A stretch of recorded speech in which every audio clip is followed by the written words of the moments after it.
Hi there, welcome back to the channel. It's Sci-Fi Bri, and on today's episode, we're going to briefly discuss whether or not Charlie Kirk should be canonized in Star Trek lore. Now, in the comments section below, I would like you guys to keep it civil. I want you to let me know whether or not you think it's a good thing or a bad thing that he should be canonized in such a way. It just so happens the middle name happens to be James, and when I heard during the memorial his name as James, it clicked with me. James Kirk. Wow, that would be kind of cool. Now, like him, hate him, or be indifferent, you can have someone in the far past, in your ancestry, as a great-great-grandfather that perhaps didn't hold your ideals. Why should everyone in your family, in your generation history, agree with your politics? Just because maybe you and your father might. I mean, at some point, you're going to run into disagreements. In fact, you run into disagreements even within your own time frame of when you're alive in your own family.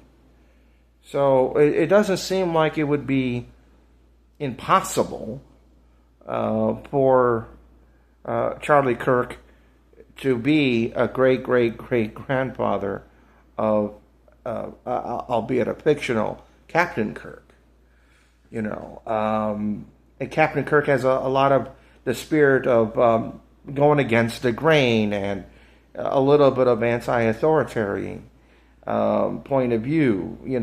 Doesn't listen to Starfleet regulations when it doesn't appease him, or if he doesn't think it's going to meet his objective.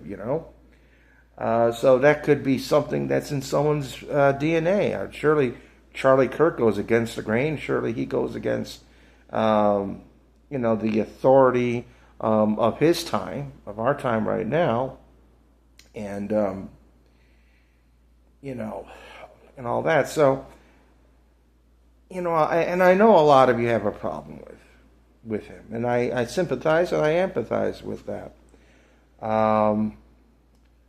But if you really think about it, and a lot of you criticize him for talking to children. I mean, they're not fifth graders, okay? They're college adults. And history has many examples of great teachers and philosophers speaking to children, to youth. The great Socrates, for example, comes to mind. He spoke often to the youth of his time. And, of course, people didn't like that. They considered him corrupting the youth.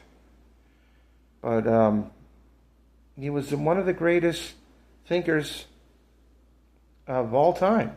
And part of his ideas live on today. A lot of our democratic republic is founded upon his ideals.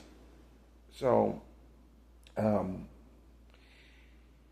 during his time, just like Charlie Kirk, he was killed. In his case, he was forced to drink hemlock, but still, who knows what other method, if he refused, what would have happened. But people hated him in his time so much, they wanted him dead. So it's not uncommon. Now, I wouldn't compare Charlie Kirk to Jesus Christ, and Charlie wouldn't either, but I think I could compare him to, to Socrates or Plato or Aristotle. But at any rate, in the comments section below, I want to see what both sides of this think. Be civil, okay? If you're not going to be civil, I'm just going to ignore you and block you. You could say what you want, but I would prefer a civil discourse, dialogue, okay? And I'll respond to as many people on both sides, regardless of what your point of view happens to be. I just want an intellectual conversation of why he should or why he shouldn't be canonized as Star Trek lore.